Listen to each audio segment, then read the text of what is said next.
شاہ دو جہاں کے نواسے حسن حسین. بسم اللہ الرحمن الرحیم. السلام علیکم ورحمۃ اللہ تعالی وبرکاتہ. آج کا یہ ہمارا نہایت خوبصورت پروگرام اسلام کی تاریخ میں سب سے زیادہ غمگین کر دینے والا سانحہ شہادت حضرت سیدنا حضرت مولانا حسین رضی اللہ تعالیٰ عنہ اور ان کے ساتھ 72-73 کے لگ بھگ اہل بیت کی شہادت. اسلام میں ایک واقعی ایسا سانحہ کہ جس کو کبھی بھلایا نہیں جا سکتا. آج کے ہمارے اس پروگرام خوبصورت پروگرام ہمارے ہیں حسین آپ کے ساتھ اس لیے پیش کیا جا رہا ہے تاکہ جو سوالات آپ کے ہیں ان کے جوابات آپ تک پہنچ سکیں کہ آیا ان تمام محرم کے دنوں میں ہمیں کیا چیزیں کرنی چاہیے, کن خرافات سے بچنا چاہیے, اور وہ کیا ایسی چیزیں ہیں جو شریعت نے ہمیں کہنے کو کرنے کو کہی ہیں یا نہیں کہی, کیا چیزیں منع ہیں, کن چیزوں میں ثابت ہے کیا چیزیں کرنا. ان تمام سوالات کے جوابات انشاءاللہ تعالی آپ کو اس پروگرام میں مل جائیں گے. میں اس خوبصورت پروگرام کا آغاز اللہ تعالیٰ کے پیارے باری تعالیٰ سے کرنا چاہوں گا. ہمارے ساتھ آج کے جو مہمان ہیں ملک پاکستان کے معروف قاری صاحب, اللہ نے ان کو ماشاءاللہ نہایت خوبصورت آواز و انداز سے نوازا ہے. تو آئیے میں چلتا ہوں قاری صاحب کی طرف. ہمارے بہت پیارے قاری صاحب قاری محمد آصف صاحب دامت برکاتہم عالیہ. السلام علیکم ورحمۃ اللہ وبرکاتہ. السلام ورحمۃ اللہ. قاری صاحب کیسے ہیں آپ؟ اللہ کا فضل ہے جناب. ماشاءاللہ آپ آئے, بڑی خوشی ہوئی, اور میں چاہتا ہوں کہ جو اللہ پاک نے آپ کو ٹیلنٹ دیا ہے وہ ذرا ناظرین کے سامنے آئے کہ ماشاءاللہ آپ جو مختلف انداز میں مختلف لہجے میں جو آپ پڑھتے ہیں اور ہمارے دل بڑا منور کرتے ہیں آپ. تو میں چاہتا ہوں ذرا آپ ابتدا کریں اس خوبصورت ٹرانسمیشن کی. بسم اللہ کریں قاری صاحب.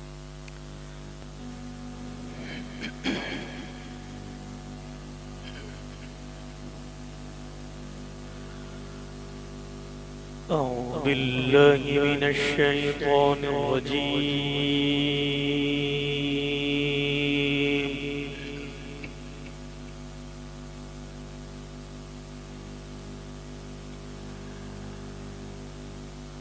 بسم الله الرحمن الرحيم.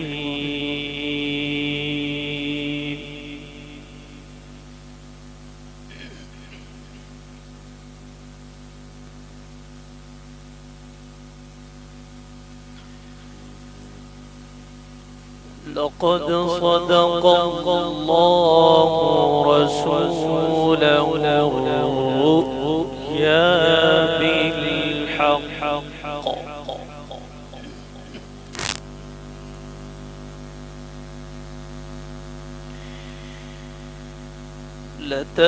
لتدخلن المسجد الحرام إن شاء الله آمنين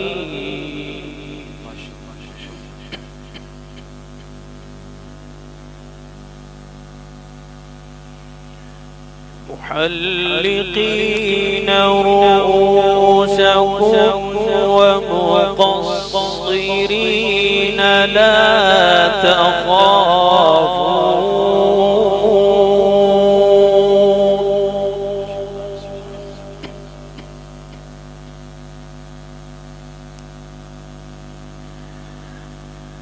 فعلم ما لم تعلموا فجعل من دون ذلك فتحا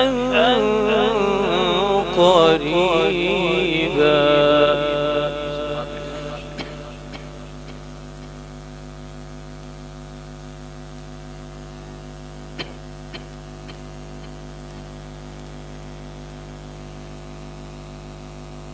لقد صدق الله رسوله الرؤيا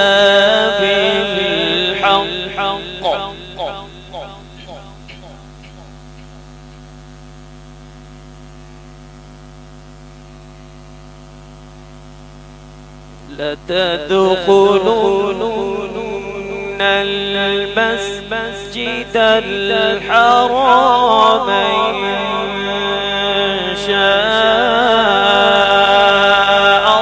الله آمنين.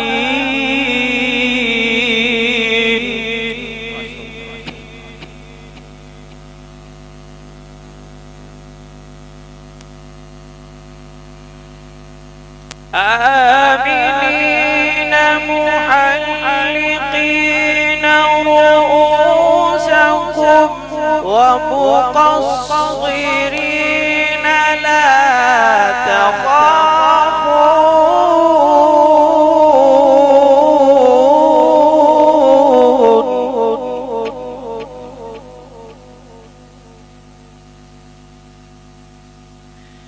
فعلم ما لم تعلموا فجعل من دون ذلك فتحا قريبا.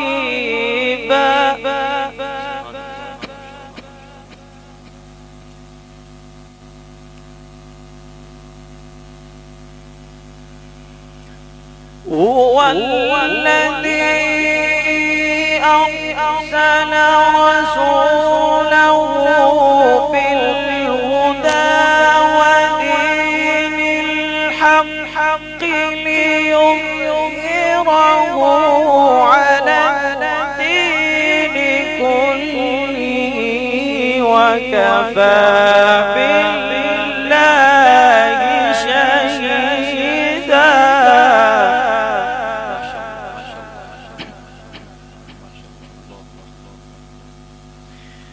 محمد رسول الله.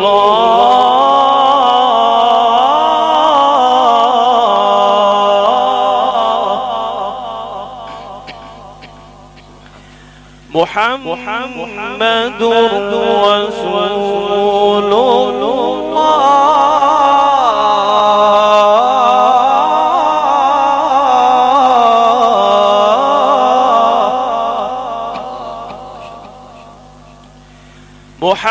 محمد رسول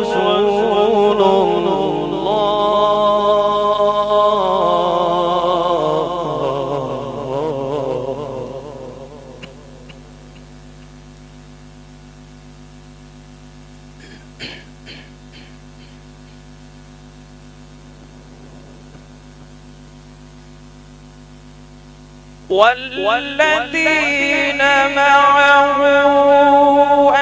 أشداء على الكفار رحماء بينهم تراهم ركعا سجدا يبتغون فضلا من الله ورضوانا.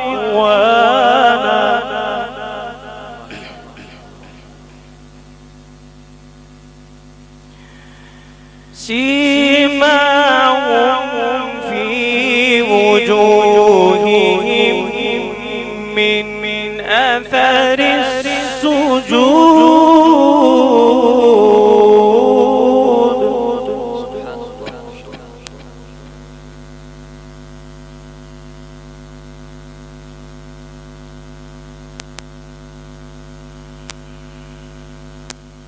والذين معه أشداء على الكفار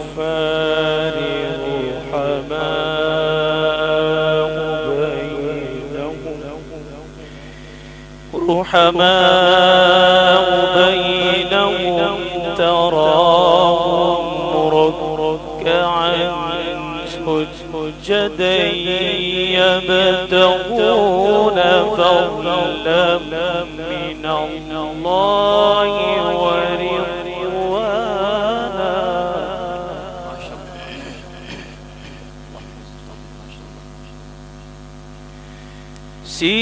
سيماهم في وجوههم من أثر السجود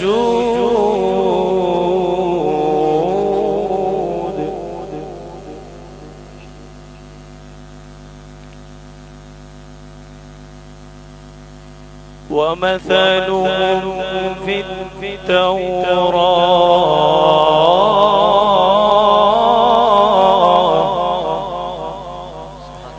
ذلك مثلهم في التوراة ومثلهم في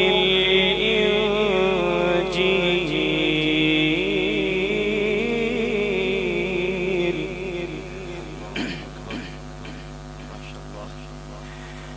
كزرع أخرج شطأه فآزره فاستغلظ فاستوى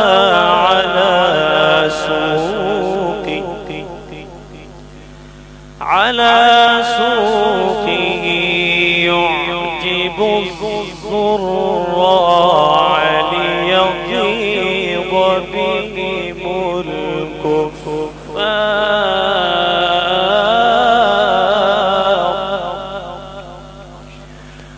وعد الله الذين آمنوا وعملوا الصالحات وعد الله الذين آمنوا وعملوا الصالحات منهم مغفرة وأجرا عظيما بسم الله الرحمن الرحيم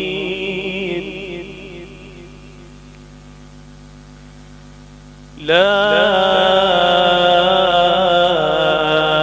أقسم بهذا البلد وأنت حل بهذا البلد ووالد وما ولد لقد خلقنا الإنسان في كبد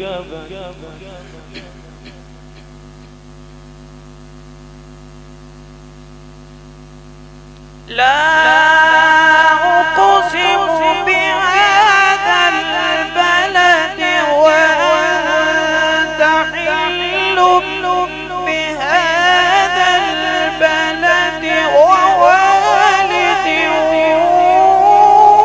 وما ولد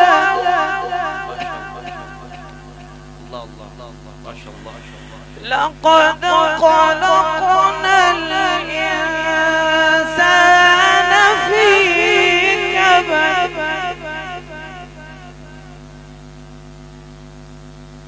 أيحسب أن لن يقدر عليه أحد يقول أهلكت مالا لبدا أيحسب أن لم يره أحد صدق الله العظيم سبحان اللہ ماشاء اللہ نہایت خوبصورت انداز میں اور ہمارے بہت پیارے قاری صاحب آصف صاحب ماشاءاللہ پڑھ رہے تھے اور بہت ہی سکون مل رہا تھا جی تو چاہ رہا تھا کہ یہ پڑھتے جائیں سنتے جائیں اور لیکن چونکہ وقت بھی دیکھنا ہے ہمیں اور وقت کے ساتھ ساتھ چلنا ہے پروگرام تھوڑا آگے بڑھاتے ہیں ہمارے ساتھ ملک پاکستان کے ایک بہت خوبصورت ناطق اور ماشاءاللہ اللہ نے بہت آواز بھی دی ہے ان کو اور اکثر جگہ پروگرامات میں بھی جاتے رہتے ہیں. کئی سارے ان کے ماشاءاللہ کلامات ریلیز ہو چکے ہیں. میں اپنے پیارے دوست بھائی حافظ الرحمان صاحب سے ملتمس ہوں کہ وہ خوبصورت حمد باری تعالیٰ سے اس کا آغاز کریں اور اس کے بعد ہم دوسری طرف چلیں گے. حافظ الرحمان صاحب. فلک سے رحمتوں کا ایک سمندر بھیج دیتا ہے. فلک سے رحمتوں کا ایک سمندر بھیج دیتا ہے. وہ خالق روز دھرتی کا مقدر بھیج دیتا ہے. وہ خالق روز دھرتی کا مقدر بھیج دیتا ہے. کبھی بنجر زمین کی گود بھر دیتا ہے پھولوں سے. کبھی بنجر زمین کی گود بھر دیتا ہے پھولوں سے. کسی کو رزق بھی پتھر کے اندر بھیج دیتا ہے. وہ خالق روز دھرتی کا مقدر بھیج دیتا ہے. حرم کی سمت بڑھنے لگتی ہے جب اب رہا کی فوج. حرم کی سمت بڑھنے لگتی ہے جب اب رہا کی فوج. میرا مالک ابابیلوں کا لشکر بھیج دیتا ہے. میرا مالک ابابیلوں کا لشکر بھیج دیتا ہے. عدوِ عائشہ کو شان دکھلانے کی بات آئی. عدوِ عائشہ کو شان دکھلانے کی بات آئی. تو وہ جنت کو بھی حجرے کے اندر بھیج دیتا ہے. تو وہ جنت کو بھی حجرے کے اندر بھیج دیتا ہے. وہ خالق روز دھرتی کا مقدر بھیج دیتا ہے. فلک سے رحمتوں کا ایک سمندر بھیج دیتا ہے. وہ خالق روز دھرتی کا مقدر بھیج دیتا ہے. سبحان اللہ ماشاءاللہ. نہایت خوبصورت انداز میں حمد باری تعالیٰ پیش کر رہے تھے حافظ فضل الرحمان. وہ خالق روز دھرتی کا مقدر بھیج دیتا ہے. اللہ پاک نے باری تعالیٰ نے فرمایا وَمَا مِن دَابَّةٍ فِي الْأَرْضِ إِلَّا عَلَى اللَّهِ رِزْقُهَا. کتنا خوبصورت کلام اور اتنے خوبصورت آواز میں ماشاءاللہ. اللہ پاک خوب برکت عطا فرمائے. ناظرین و سامعین، اب میں چلتا ہوں حمد باری تعالیٰ جہاں پر ہو وہاں پر اگر نعت رسول مقبول صلی اللہ علیہ وسلم نہ ہو تو ایسا ہو ہی نہیں سکتا. تو آئیے میں آپ کو اگلے ایسے مہمان کی طرف لے کے جا رہا ہوں. ایسی خوبصورت آواز اور اپنا خوبصورت انداز کراچی کے ابھرتے ہوئے نعت خواں جناب حافظ حذیفہ حنفی صاحب. اللہ پاک نے ان کو خوب بہترین آواز سے عطا کری بھی ہے. آئیے میں ان سے ملتمس ہوں کہ ہمیں آج کوئی اب ہمیشہ کی طرح کوئی ایک اچھی سی نعت رسول مقبول صلی اللہ علیہ وسلم سنائیے اور مجلس کو رونق بخشیے. کاش میں دور پیمبر میں اٹھایا جاتا